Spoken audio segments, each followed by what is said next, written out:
मानसवानी classes में आप सभी का स्वागत है। आज हम आपको क्लास 12 के मैथ का चैप्टर नंबर 5 जो कि है सांतत्य तथा अवकलनीयता, इसमें हम आपको प्रश्नावली 5.1 का कुछ क्वेश्चन को सॉल्व करवाएंगे। जैसे देखिए फर्स्ट क्वेश्चन है, सिद्ध कीजिए कि फलन f(x) 5x - 3 x = 0 x = -3 तथा x = 5 पर संतत है। ये हमको प्रूव करना है कि जो फलन हमारा है इन तीनों वैल्यू पर संतत है।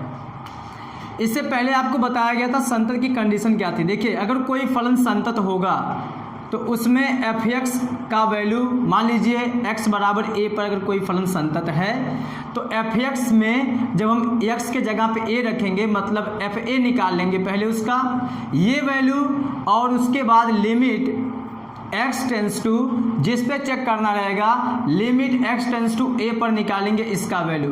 अगर ये दोनों वैल्यू हमारा इक्वल है तो फलन हमारा संतत होगा। एक तो कंडीशन ये है। फिर दूसरी कंडीशन ये भी है कि अगर उस फलन में x का मान रखने पर जैसे fa पहले पता कर लीजिए आप, फिर उसके बाद उसका लेफ्ट हैंड लिमिट पता कर लीजिए। लेफ्ट हैंड लिमिट में क्या करते हैं उसी वैल्यू में जैसे मान लीजिए x बराबर a पर पता करना है आपको तो x tends to a minus पर f(x) पता करते हैं। फिर उसके बाद उसका राइट हैंड लिमिट पता करते हैं, लेफ्ट हैंड लिमिट, और उसके बाद उसका राइट हैंड लिमिट पता करते हैं। राइट हैंड लिमिट में क्या करते हैं लिमिट x टेंस टू किस पे पता करना है, अगर मान लीजिए a पर पता करना है तो यहाँ पे a प्लस रहेगा और उस पर हम पता कर लेंगे f(x) का वैल्यू। ठीक है, अगर ये तीनों इक्वल है तब भी हमारा फलन संतत होगा। ठीक है, तब भी हमारा फलन संतत होगा। और एक कंडीशन ये भी है कि अगर fa का वैल्यू निकाल लीजिए और limit x tends to a का वैल्यू निकाल लीजिए, अगर ये दोनों इक्वल है तब भी हमारा फलन संतत होगा। अब देखिए ये कब लगेगा और ये कब लगेगा वो हम दिखा रहे हैं आपको। जैसे इस क्वेश्चन में सॉल्व करना है, इसमें संतत चेक करना है। देखिए सबसे पहले f(x) का वैल्यू आप लिख लीजिए। देखिए ये सॉल्व कर रहे हैं यहाँ पर। f(x) का वैल्यू क्या दिया है 5x - 3। किस पे चेक करना है, x बराबर 0 पर भी चेक करना है, 3 पर भी चेक करना है, 5 पर भी चेक करना है। तो पहले x बराबर 0 पर निकालते हैं। x = 0 पर f(x) का मान कैसे मिलेगा, जब x के जगह पे 0 रखेंगे तब मिलेगा। यहाँ पे f(0) = यहाँ पे 5 और x के जगह पे 0 रखेंगे -3, इसका मल्टीप्लाई करेंगे 0 हो जाएगा -3, मतलब इसका वैल्यू हमारा आया -3 किसका f(0) का।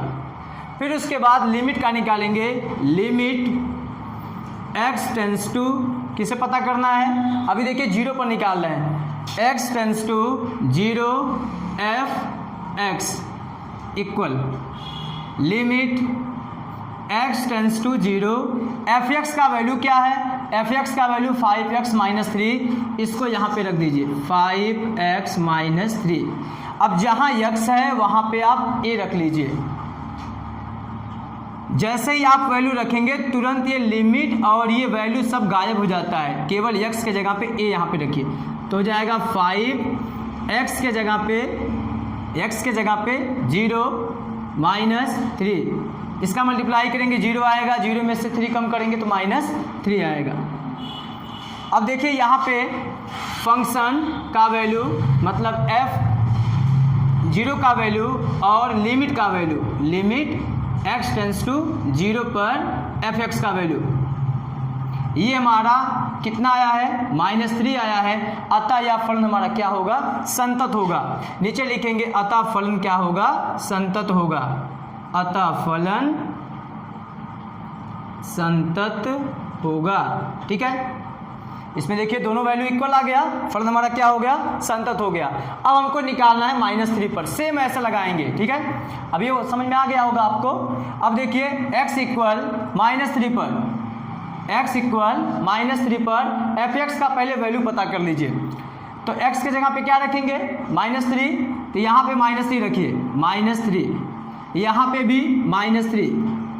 ठीक है, इसका मल्टीप्लाई करेंगे कितना जाएगा -15, दोनों को ऐड कर दीजिए कितना आ गया -18, और यहाँ पे आप क्या रखे हैं -3। तो हम देख रहे हैं कि f -3 का वैल्यू -18 आया है। फिर उसके बाद लिमिट x टेंस टू किस पे निकालना है -3 पर fx का वैल्यू। अब बताइए fx का वैल्यू क्या है, वही है यहाँ पे देखिए उठा के रख दिए हैं, और लिमिट x टेंस टू -3, यहाँ पे -3। अब जैसे ही लिमिट का वैल्यू यहाँ पे रखते हैं तुरंत ये लिमिट वाले को हटा देते हैं। देखिए अब वहाँ पे रखेंगे x के जगह पे क्या रखेंगे -3, यहाँ पे -3 मल्टीप्लाई में ही है। इसका जब मल्टीप्लाई करेंगे तो कितना जाएगा -15 -3 कितना हो गया -18। अब देखिए इसका वैल्यू और इसका वैल्यू, ठीक ना, दोनों का वैल्यू हमारा सेम आया। अब आप लिखेंगे f -3 इक्वल है limit x tends to -3 f -3, और ये वैल्यू कितना आया -18। अतः फलन किस पे संतत है, x इक्वल -3 पर संतत है, x इक्वल -3 पर क्या बोलेंगे संतत होगा। अब सेम ऐसे x इक्वल 5 पर भी निकालना है। देखिए उसको भी देख लीजिए, उसको भी बता देते हैं। f(x) इक्वल 5x -3 यही दिया था। फिर उसके बाद लिखेंगे x इक्वल 5 पर f(x) का मान रख लीजिए। इसमें f5 इक्वल ये 5 × 5 -3 कितना हो गया, ये 25 -3 कितना हो गया 22, ठीक ना। फिर उसके बाद लिमिट पता करेंगे, लिमिट x टेंस टू किस पे 5 पर f(x) का वैल्यू, ठीक है। बताइए f(x) का वैल्यू क्या है, f(x) का वैल्यू यही है, लिमिट x टेंस टू 5 पर f(x) का वैल्यू अभी यही है, ठीक ना। जब लेफ्ट हैंड लिमिट और राइट हैंड लिमिट निकालेंगे तब उसके लिए आगे सोचेंगे क्या होता है, ठीक है। अब यहाँ पे जैसे वैल्यू रखेंगे तुरंत ये पूरा गायब हो जाएगा। 5x के जगह पे 5 -3 ये कितना आया 25 -3, वैल्यू रख दीजिए, ये सब्सट्रैक्ट कर दीजिए, कितना हो गया 2। अब बताइए इसका वैल्यू सेम, फिर वही कंडीशन वही लिखेंगे कि ये दोनों इक्वल है, अतः x बराबर 5 पर फलन हमारा संतत होगा। सेकंड क्वेश्चन देखिए, इसमें दिया गया है x इक्वल 3 पर फलन f(x) इक्वल 2x² -1 के सांतत्य की जांच कीजिए। इस सवाल को भी वैसे लगाएंगे, ठीक है, इस सवाल को भी वैसे लगाएंगे सॉल्व। f(x) इक्वल क्या दिया है 2x² -1, ठीक है। फिर उसके बाद क्या लिखेंगे x इक्वल 3 पर f(x) का मान, इसमें मान रख दीजिए x के जगह पे 3, f3 इक्वल 2x के जगह पे 3 उसका स्क्वायर -1, ये 2 3 का स्क्वायर 9 -1 कितना हो गया 18 -1 कितना हो गया 17। अब उसके बाद लिमिट पता करेंगे, लिमिट x टेंस टू किस पर, मतलब बोलिए किस पे पता करेंगे 3 पर, f(x) equal limit x tends to 3, f(x) का वैल्यू 2x² -1 2x² -1, यहाँ पे वैल्यू रख दीजिए। जैसे ही वैल्यू रखेंगे लिमिट हट जाएगा, 2x के जगह पे 3x² -1, ये हो गया 3 का स्क्वायर 9 और 9 का 2 में मल्टीप्लाई, ये हो गया 18 -1 कितना हो गया 17। बताइए दोनों का वैल्यू सेम आ गया। अब लिखेंगे अतः, या उससे पहले चूँकि f3 इक्वल है limit x tends to 3 f3, ठीक है f(x), और ये कितना आया है 17, ठीक है, सब बराबर है। अतः x बराबर 3 पर फलन क्या होगा संतत होगा। फलन संतत या सांतत जो भी कह रहा है बात वही है, सांतत्य होगा, ठीक ना। अब क्वेश्चन नंबर 3 पे चलते हैं, ठीक है। क्वेश्चन नंबर 3 आपके सामने है, निम्नलिखित फलनों के सांतत्य की जांच कीजिए। क्वेश्चन नंबर 3 में दिया गया है, 3 का फर्स्ट दिया गया ए वाला, f(x) इक्वल x -5। जब भी इस टाइप का क्वेश्चन दे दे तो इस क्वेश्चन को किसी भी वैल्यू पर अगर हम चेक करेंगे सान्तत्य को, तो हर एक वैल्यू पर यह सान्तत्य होगा। ठीक है, इसलिए f(x) जो हमारा ये दिया गया है x - 5, ये हमारा एक बहुपद की तरीके से है। अगर हम बहुपद की बात करें कि कितने घात का है, तो ये हमारा एक घाती बहुपद है, जिसको हम रैखिक बहुपद बोलते हैं। ठीक है, तो इसमें क्या करेंगे, सिर्फ ऐसे लिखेंगे f(x) = x - 5 एक बहुपदी फलन है, एक बहुपदी फलन है। अतः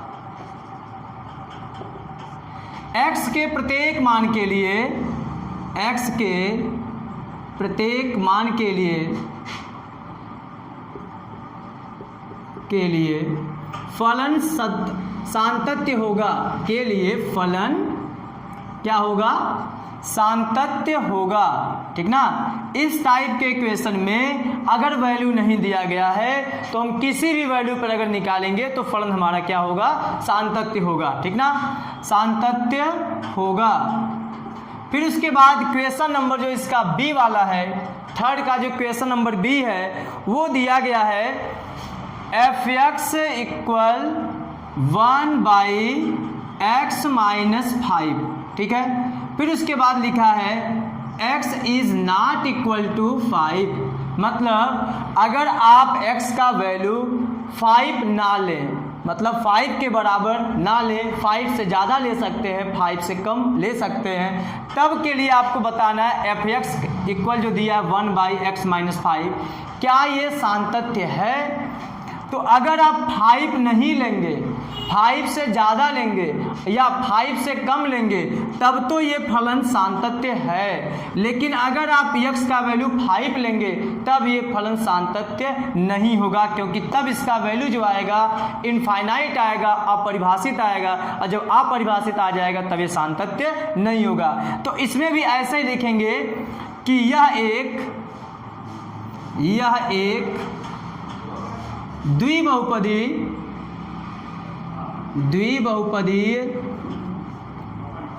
फलन है, द्विबहुपदी फलन है। अतः x बराबर ना हो 5 के प्रत्येक मान के लिए,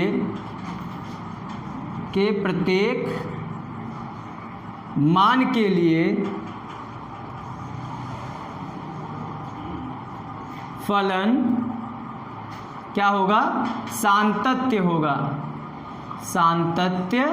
होगा। ये हो गया आपका क्वेश्चन नंबर थर्ड का बी वाला। अब चलते हैं क्वेश्चन नंबर थर्ड का सी वाले पर। देखिए f(x) इक्वल दिया है x² - 25/x + 5। अब यहाँ पे कुछ ऊपर भी आपको दिख रहा है, कुछ नीचे भी वैल्यू दिख रहा है, और कह रहा है x का वैल्यू नॉट इक्वल, मतलब x ≠ 5। देखिए, सबसे पहले इस टाइप के क्वेश्चन को अगर वो सॉल्व होते हों, कट रहे हों, तो सबसे पहले उसको कट कर लीजिए, ऐड होते हो तो उसको ऐड कर लीजिए, उसके बाद जाके सॉल्व करते हैं। यहाँ पे देखिए f(x) इक्वल, ये जो दिया है x² - 25, ये हमारा फार्मूला बन रहा है a² - b² का।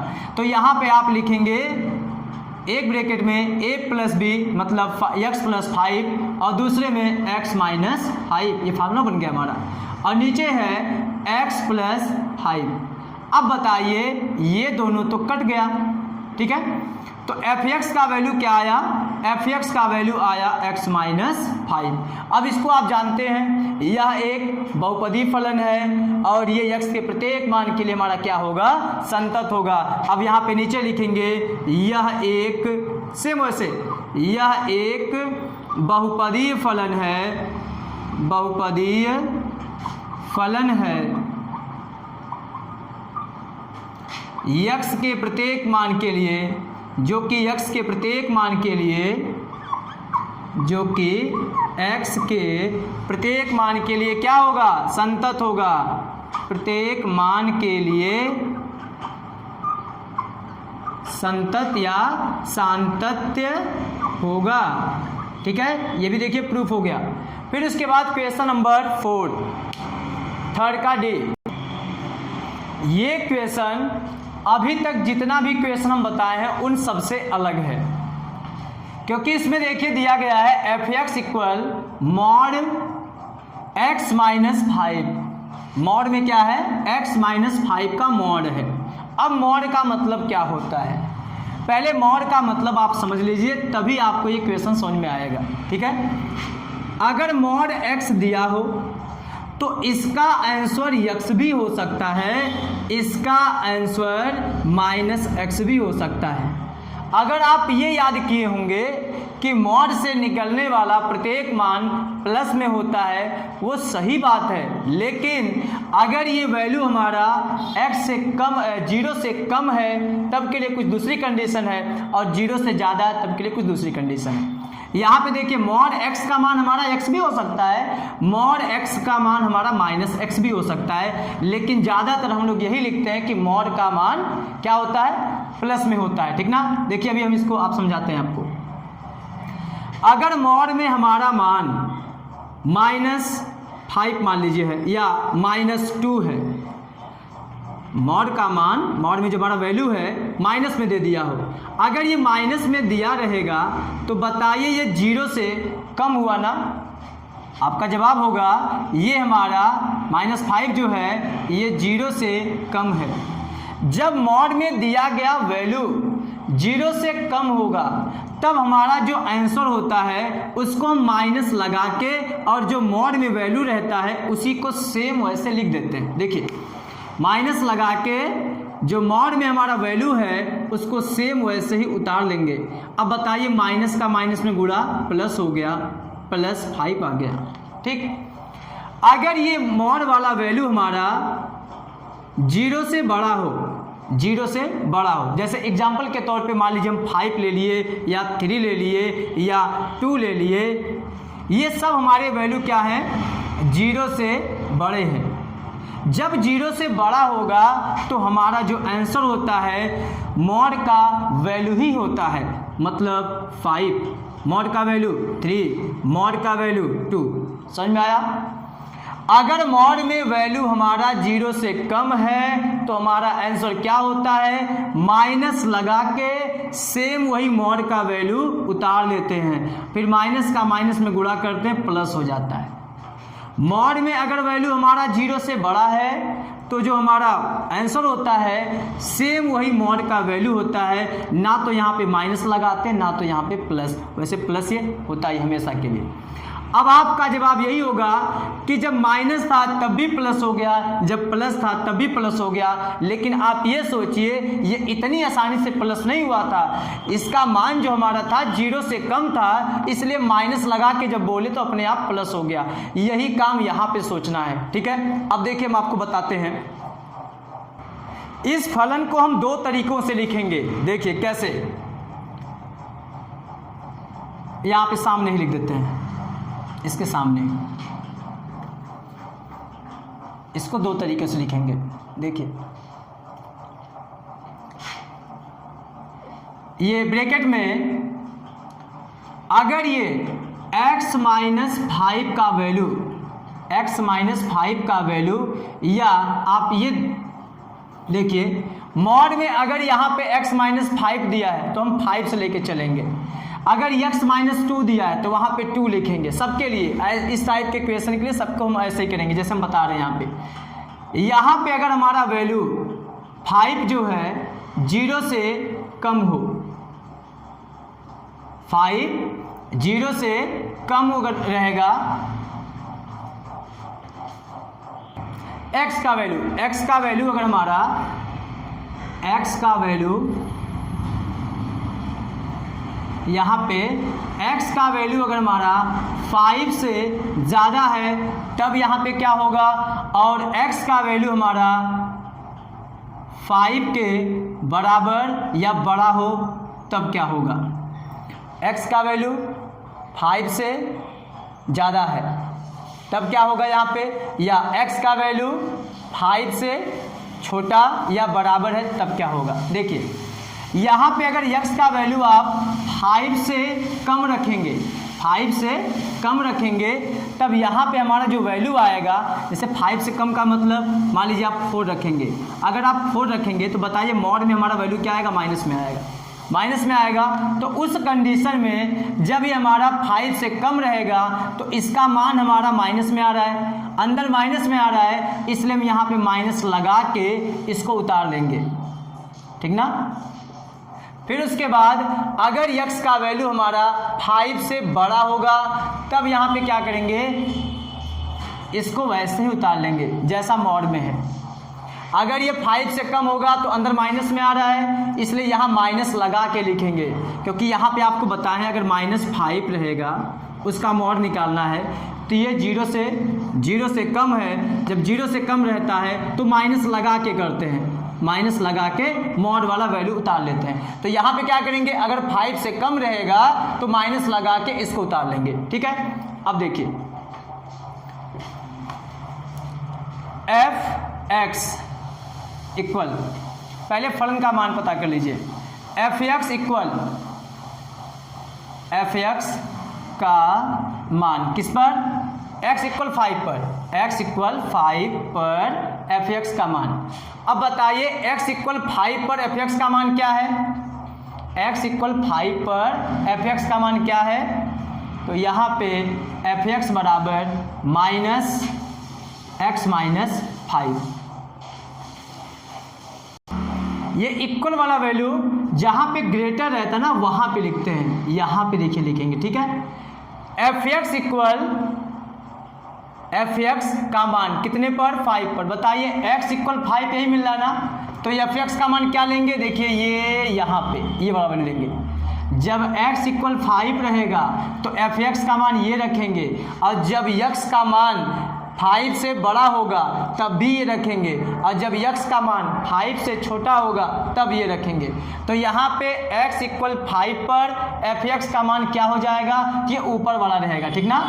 कौन सा हो जाएगा, x माइनस 5। अब इसका मान निकाल लीजिए, f(x) का वैल्यू 5, ये 5 कहाँ से आ रहा है, जो भी यहाँ पे क्वेश्चन देगा वही वहाँ पे रखेंगे, इक्वल यहाँ पे मान रख दीजिए 5 माइनस 5 कितना आ गया, 0 आ गया। तो f(5) का वैल्यू 0 आ गया। इस टाइप के क्वेश्चन में left hand limit, right hand limit और फंक्शन तीनों निकालेंगे। और देखिए इससे पहले वाले क्वेश्चन में था केवल लिमिट का वैल्यू निकाल रहे थे और फंक्शन का वैल्यू निकाल रहे थे।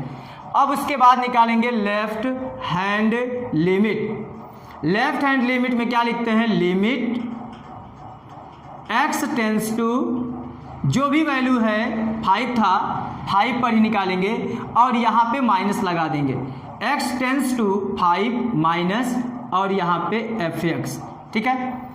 अब उसके बाद limit x tends to 5 minus और f(x) का वैल्यू देखिए, ये 5 में से अगर कुछ कम हो रहा है, 5 में से 5 माइनस ना, लेफ्ट हैंड लिमिट के लिए 5 माइनस करेंगे और राइट हैंड लिमिट के लिए 5 प्लस, जो भी